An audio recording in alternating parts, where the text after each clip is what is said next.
Hey everyone, I hope you're doing well. I must apologize for not being active on YouTube for the past 2 weeks. I was busy shifting. Most of you are aware, not aware, we've just moved to our first own house in Australia in 3 years and 11 months.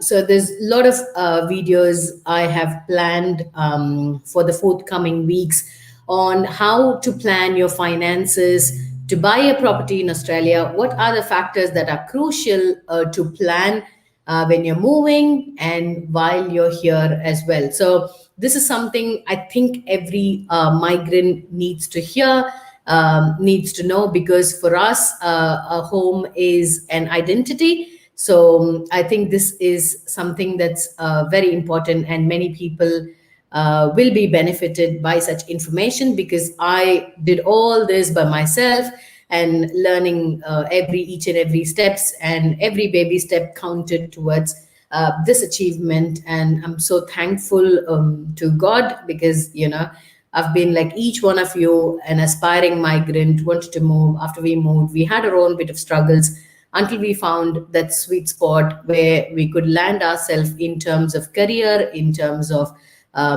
personal life, in terms of finances. So we all go through all of that. So that has given that bit of 2 weeks break that I was completely off. I haven't responded to most of your comments, which usually I do. I take some time off every day to reply to all the comments. So I do sincerely apologize for people who have been waiting for my response, but it is on a good note that I was off from YouTube for 2 weeks. I'm back on track, hopefully, because it's raining. I didn't have extra lights. I'm in my kitchen near my pantry taking this live, because many people had so many questions, and I think they deserve a reply. And that's the reason this quick live is scheduled, to let you all know about the realistic scenario that exists here, as per my knowledge, in the job market, in the Australian economy, and the impact of COVID on different businesses. And for people who are aspiring to migrate, what is the things that they need to consider, they need to look at when they are planning their travel, or when they're planning to move. So I guess from my point of view, right now Australia is going through a very, very hard time in terms of economy, with the impact of COVID pandemic.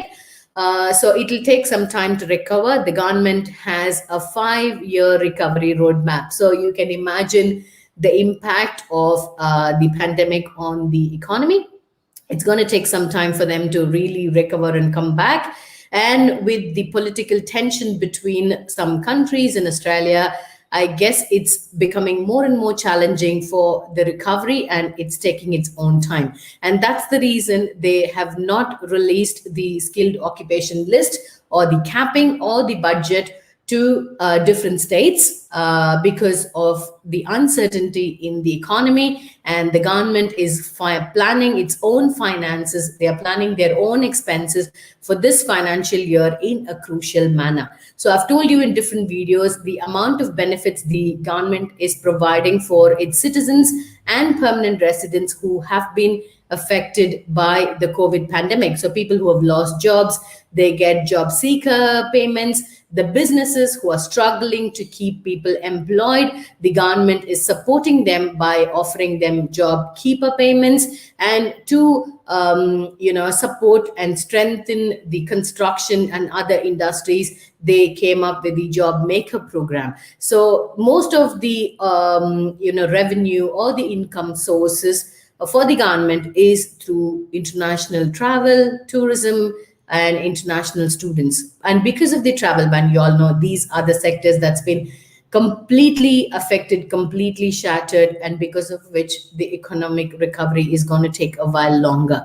So I have no answer to questions like when will the borders open, when can we travel, when will they start issuing visas. So such things are off the topic for today. Let's save it for October second week, because October 6th is when we are expecting the skilled occupation list to be released by the government and for them to finalize the budget and allocations and stuff like that. So let's say these topics for then. So today, the thing that I wanted to talk to you all about is the impact of COVID on the job market and how you can do your own bit of research and understand the market and study the pattern. Okay, I think I am that person who's interested in studying the patterns. Okay, what did they do last month with this and how this has happened, and then you try to connect the dots and make your own interpretation. Okay, so everything we take a decision in life based on our own research, our own thoughts, and our own understanding. But I don't know why this is such a big step that we do in our life, like migrating to a new country, leaving our country, our people, and everything.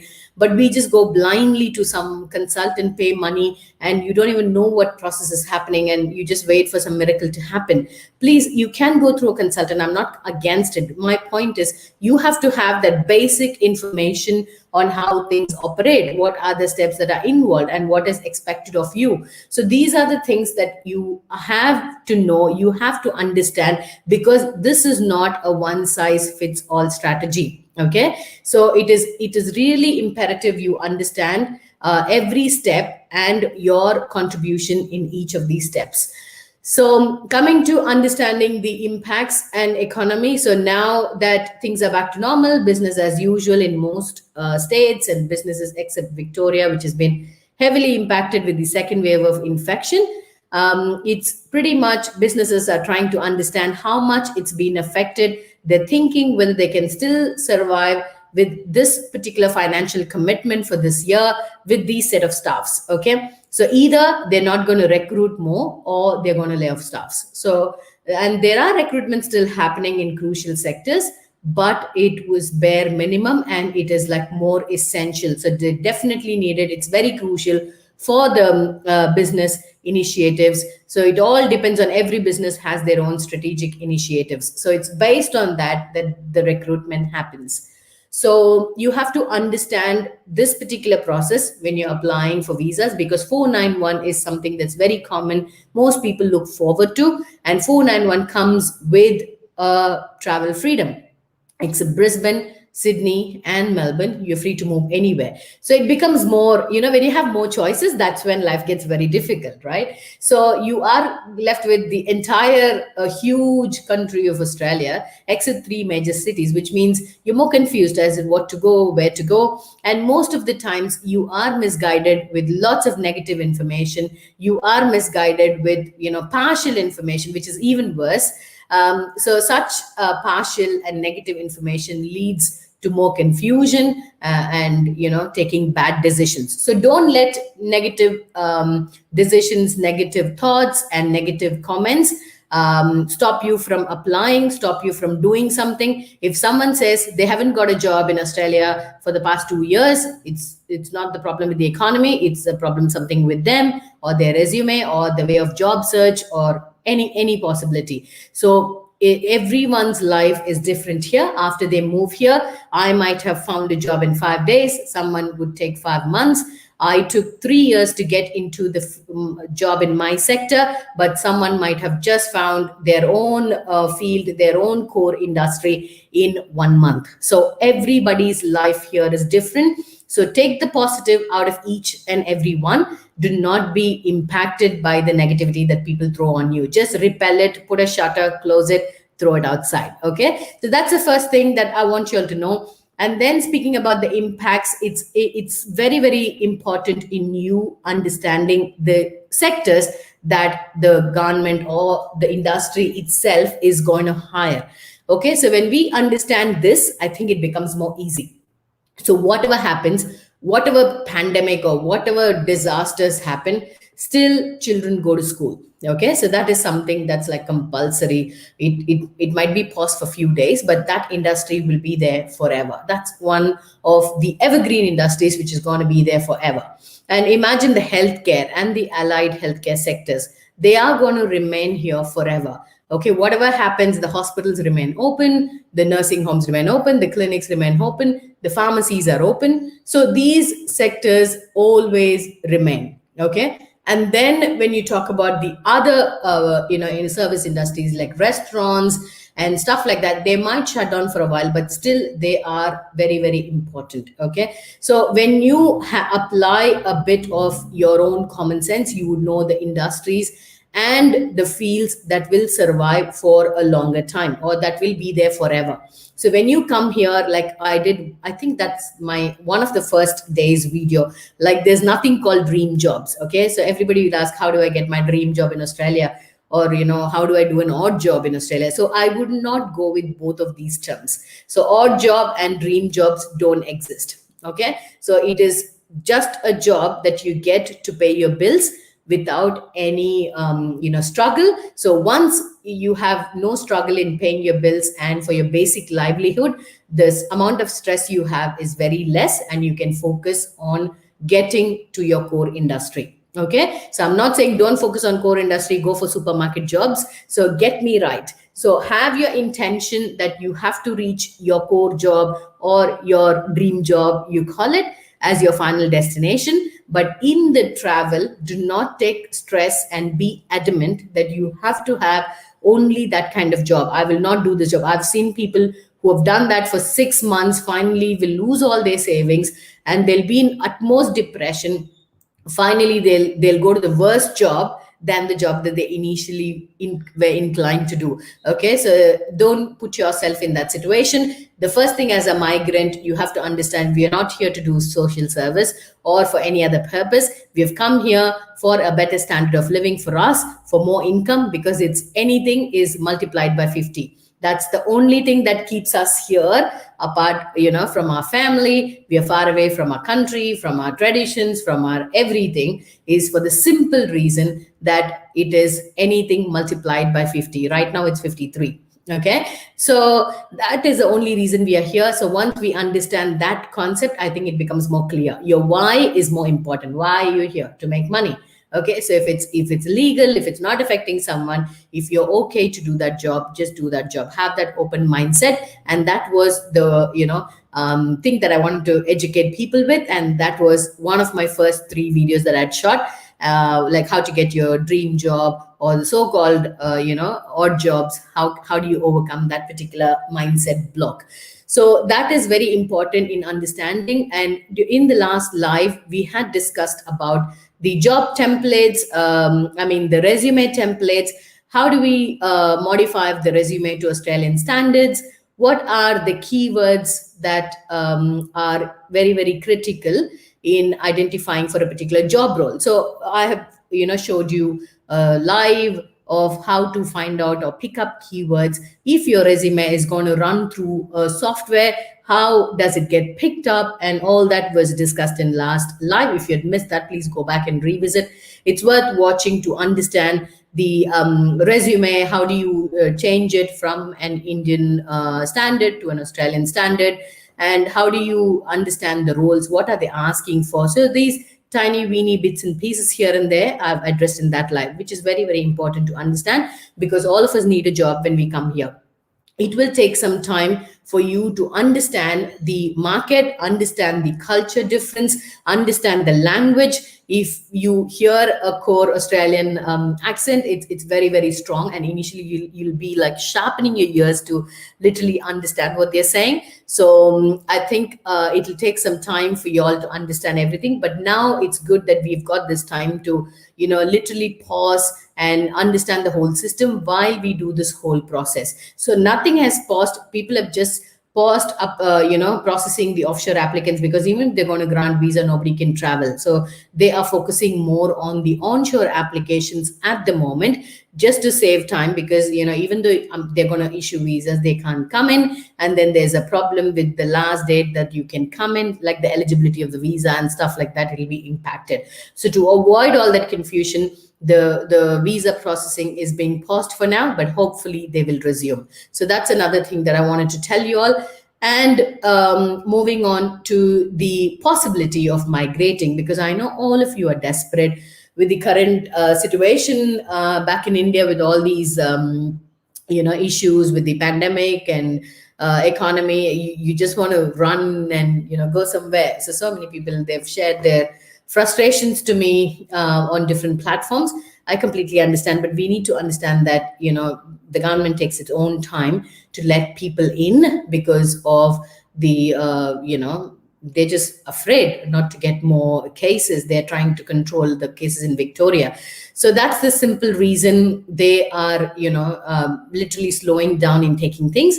But like always, the Australian international students form the backbone. So there is more chance of getting a student visa than a skilled visa. I guess I discussed this in the last live. The possibility, or when you're trying to come into the Australia by some pathways, we discussed about the different pathways. So if you're if you're just a fresh student, obviously that's the only option. But if you're a skilled migrant with a family and stuff like that, then there's always a chance for you to decide which option suits you best. So if you have the financial capacity to afford a university fee, then definitely that's an option for you to choose from. But if you can't afford, then probably it's all about you weighing in, time over money, how much you can invest or how much you can wait. It's all about the time that it takes for you to enter. So once you enter, it's not over yet. That's just the first step.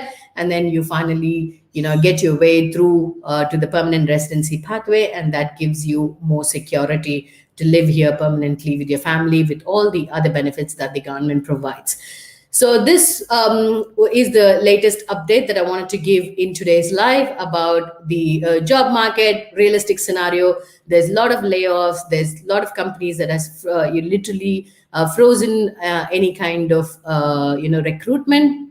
There are companies that don't see any further recruitment in the future. There are companies that are still recruiting for essential roles where they can't find people. But all these interstate recruitments, all I think have paused. To the best of my knowledge, this is not happening due to some interstate travel restrictions. So there are lots going on here in the political scenario as well. There are some tensions between some countries in Australia, because of which I feel it's good because we Indians get more priority. So, like I said, for international students, Indians form a major chunk of the numbers. And when another huge chunk is going to be missed out or is going to be reduced, then we definitely have more chance of getting. So if you can afford a student loan, then definitely that will be a better pathway. But as always, you stay here with that student loan commitment. You have restriction in the number of hours you work. But if you're married, if you have a partner, if they have unlimited, unrestricted work rights, then that should solve the problem. It's all about individual scenario. So many people send me resumes, they just send their story, but all I can do is just assist in providing you with realistic advice, because I've done the process myself. But I must confess that there are so many cases that I have done in the past and still doing. I'm addressing it in both the lives today. I've just completed my live on my Tamil channel, and this is the second live for today. I'm doing lives every Sunday on both the channels to answer queries, because I don't find time to answer individual comments. So when we do stuff for free, it gets taken for granted, and people expect so much from you, and it keeps going on and on until you get burnt. And then you realize it's not worth your time and your efforts, because people hardly acknowledge, people hardly take advantage of it, even when you're trying to offer something really valuable of your time. So I always get this, and then again, I bounce back and do something. But this time I've decided, no, I'm not going to do it, but I don't know how long I'm going to keep it up. But definitely, if you need some advice, definitely I'm happy to answer. But it's all about the time that I invest in doing it. Okay, so that is my piece of information that I wanted to share today, that the economy is really badly affected because of the pandemic, and it's going to take some time to recover. The primary healthcare sectors and primary industries like teaching, school teaching jobs, allied healthcare sectors, and other essential service industries will be surviving forever. So have your open mindset when you come here. Do not be stuck. Do not be adamant that you will go as an IT consultant. You will go as a database administrator. that's not going to happen. You will find it eventually, but till then, the journey is going to be maybe a rough ride. I don't want to give you all false hopes and build castles in the air, and then finally you come here and you feel dejected. So expect the worst, come with an open mind, and then things will fall in its own pace. Okay, so that's the thing that I wanted to convey. And let's go to the questions pretty quickly. Hello, Deepa. It's good to see you again here. Thanks, Sandeep. I'm grateful to know you as well, Deepa. Thank you for your kind words. Will the borders open for students February 21 intake? I'm really excited because I've got COE and going to apply for visa. Congratulations. I hope so. Like I said, they had these pilot scheme in place for the students. So hopefully they should have something in place, because now they've moved to a little bit of a hybrid arrangement of teaching in most universities. But there's still a lot of online stuff going on at the moment. But hopefully by February, we should have international students coming in. They're just talking about the quarantine, who will take care of the money, whether the university will pay for it, whether the student will pay for it, whether the government will pay for it. There's so much going on. So I hope you'll be here in February and we will meet soon. Mohanapriya, I'm an environmental engineer with 4 years of experience, and my husband is an IT business analyst. Who has more chance to get PR as a first applicant? So it depends on the capping for the skilled occupation list that we get. So we will wait for another 2 weeks. Hopefully by October 6th, we will have an answer. But looking at it, environmental engineer, I am more biased and inclined to saying that will have more chances, because IT business analysis is so common. Though he's got 9 years of experience, the amount of people that's going to compete for that particular occupation with the ceiling cap low, or this capping will be reached very quickly, I'm more inclined to say environmental engineer. So check the assessment authority for environment engineer. 4 years of experience should be pretty good if you have a bachelor's or master's, and if you have 4 years proper work experience with pay slips and stuff like that, I believe you would be having more chances to get with the ceiling cap in that's what I'm considering. So ceiling cap in mind, I'm more inclined to say you have more chance. And because he also has relevant experience and qualification, you can get his skill assessment and get extra 10 points for partner points. So both way, it's a win-win situation. You're utilizing his skills and his experience as well, and you have better chances to get, considering the fact that environmental engineering is less competitive. I am a civil engineer, offshore applicant with 75 points for 189. What are my chances? This is the maximum I can score. Can score 5 more points if my wife able to score English points. Yeah, so you can consider, you've said this is the maximum I can score, meaning you can't write more English exam and get, that's what I'm understanding from here. But looking at your name, looks like you speak Malayalam. So consider taking NAATI Tamil. That will give you an additional 5 points. So I've got a trainer with me who trains for NAATI Tamil for Malayalam speaking people. So now I think the dates are available for February 2021. So this is a good time for you to start if you're interested in another extra 5 points. So get in touch to my email and I can put you through to my trainer, and you can try that if you want. And if your wife can score proficient English, then definitely you score 5 points. 75 points, I would say a little bit low for 189, but definitely consider for 491.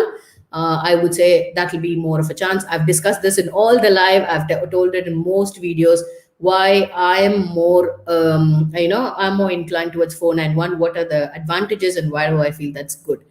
So please consider 491, then 189. Now you can shoot 2 EOIs in your email account. So choose one for 491 and try both.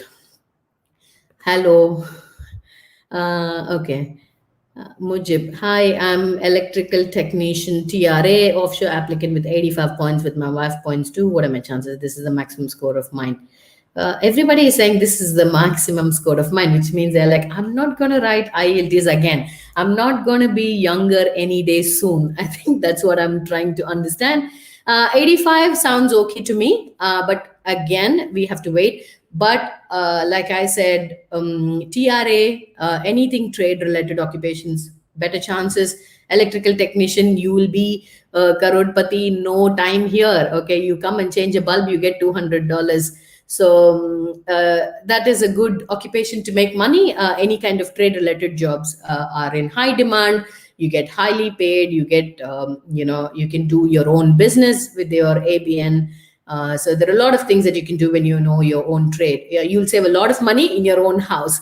Okay, I'm sitting here in the pantry because all other lights are yellow. This is where I've replaced it with white lights. It's raining outside. There is no lighting that I've fixed. I've just settled with little stuff here. Now I'm still settling. So we have to change the lights, which is going to be an expensive thing. Electrical technician with 6 years, and my wife is CA with 7 years, who has more chance to get PRS first applicant. CA, the again accountant point will be high. The expectation point will be high. So, like I advised for someone else, you can be the primary applicant because TRA has more chance. Okay, trades have always more chance than accountancy is. So I don't know. It's so hyper rated in Australia, but I find I mean, especially migrants, very hard to crack the accountancy sector. I think you will be a better primary applicant, and your wife as a secondary applicant, to get 10 points from her. That'll put you in a better position. So if I get 491 visa, can I apply for jobs if available in other states? What are the key features in 491?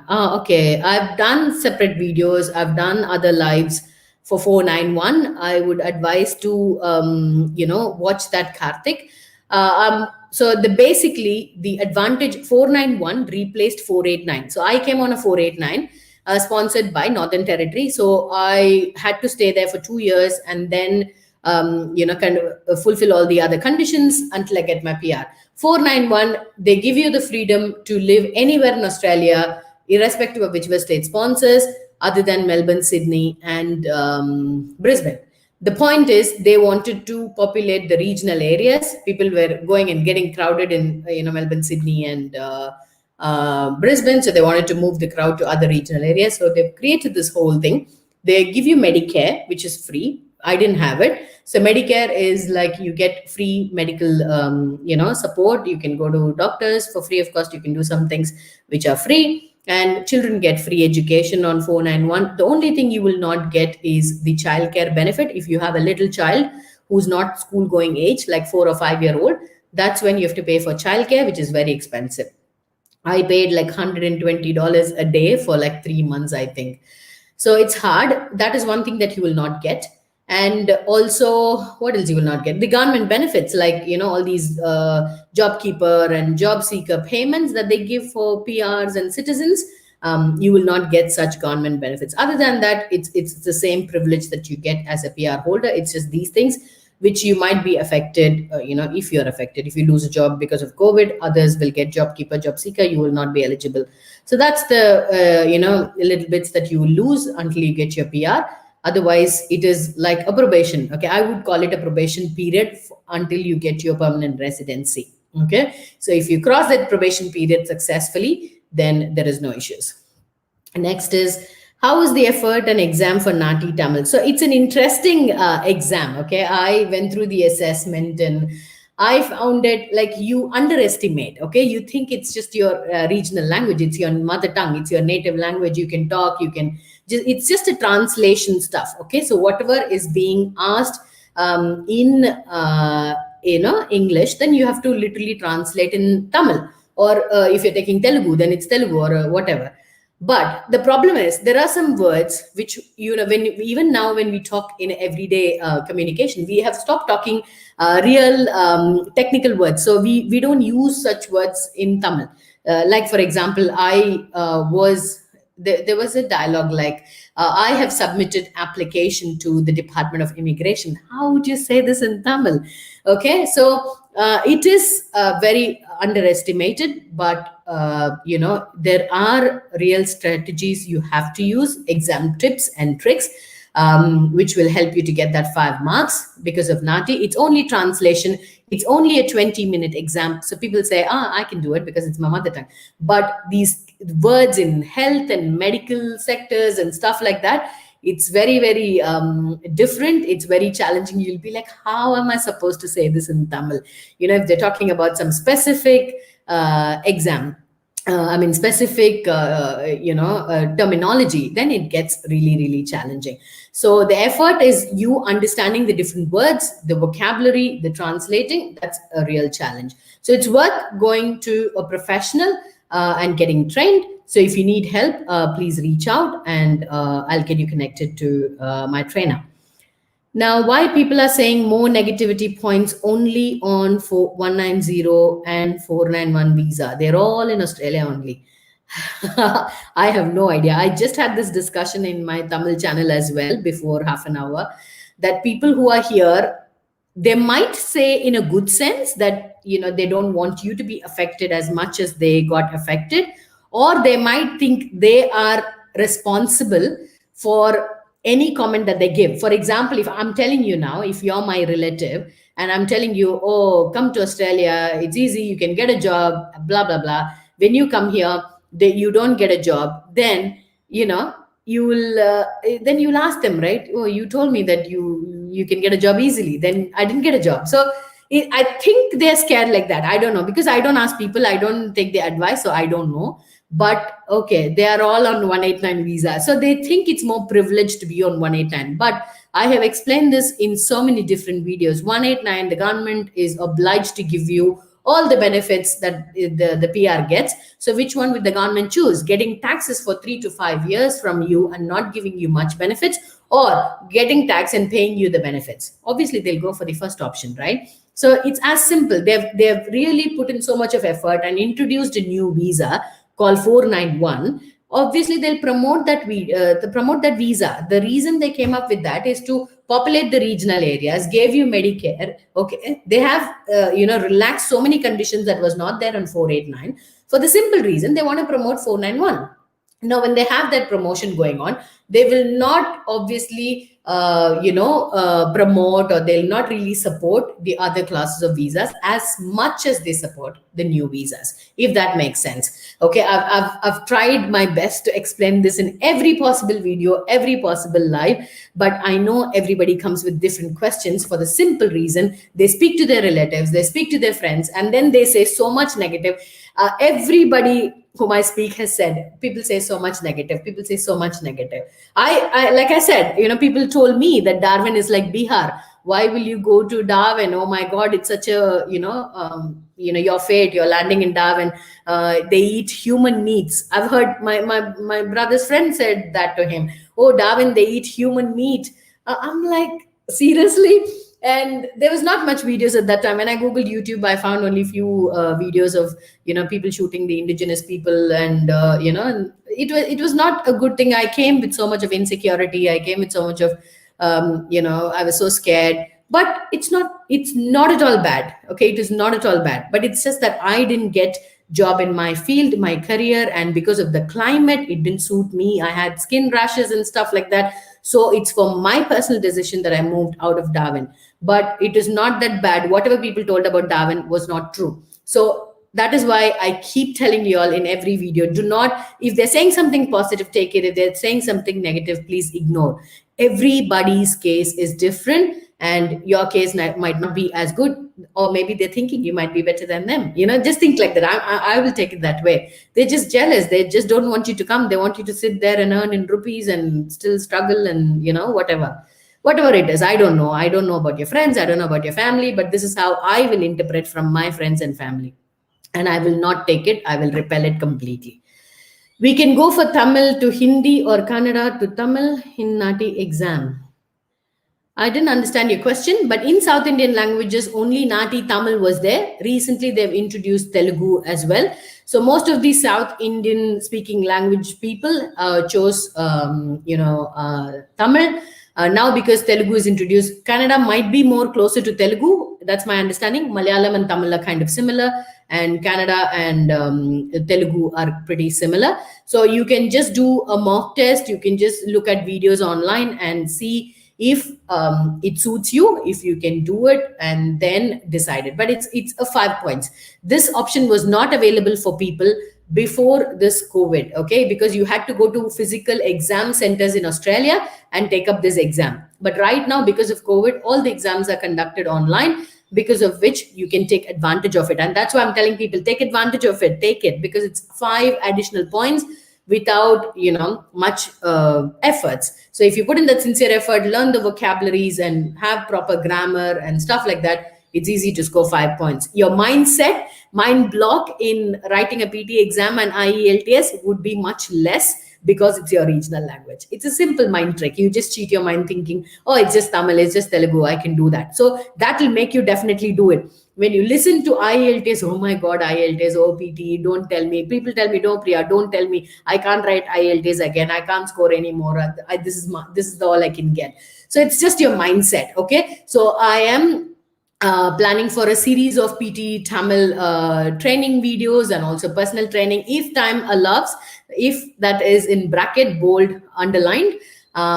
So depending on my time commitments, because there's a lot of channels in Hindi that does PTE or IELTS training. So there are a lot of tips and tricks that we can do when we understand from our regional language. So that's why I've aimed to do more of Tamil PTE and IELTS video and coaching as well. So look out for the Tamil channel for updates. So this main thing that I wanted to just come live and tell you all, because every Sunday I was doing this live, but because of the house move, it's taken me 2 weeks of complete hibernation from YouTube. I haven't responded.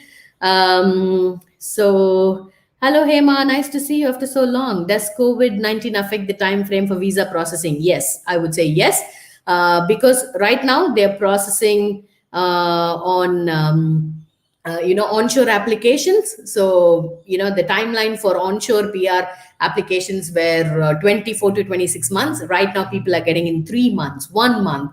So after this they'll have so much backlog of the offshore applicants, which is already sitting there. And then once they open visa processing for offshore applicants, there'll be new stuffs piling up. So the timeline will definitely vary. So this will definitely be impacted by COVID-19, but it will take time. Again, Christmas is coming. So Christmas time, no, there'll be so much backlogs and delays, and then they try to catch up, and then there'll be a small mini Easter break, and then they try to catch up. So there's always so many factors impacting, but this COVID has impacted it too much. So your answer is yes. Oh, you're a Satyabama student. That's good to know, Mujib. I don't know if I know you or not, whether you know me or not, but it's good to know. Okay. All right, everyone. It was a quick live. Thank you so much for your time. I'll definitely see you all with more videos coming up in the next week. And I'll see you all soon. All right. Stay well till then.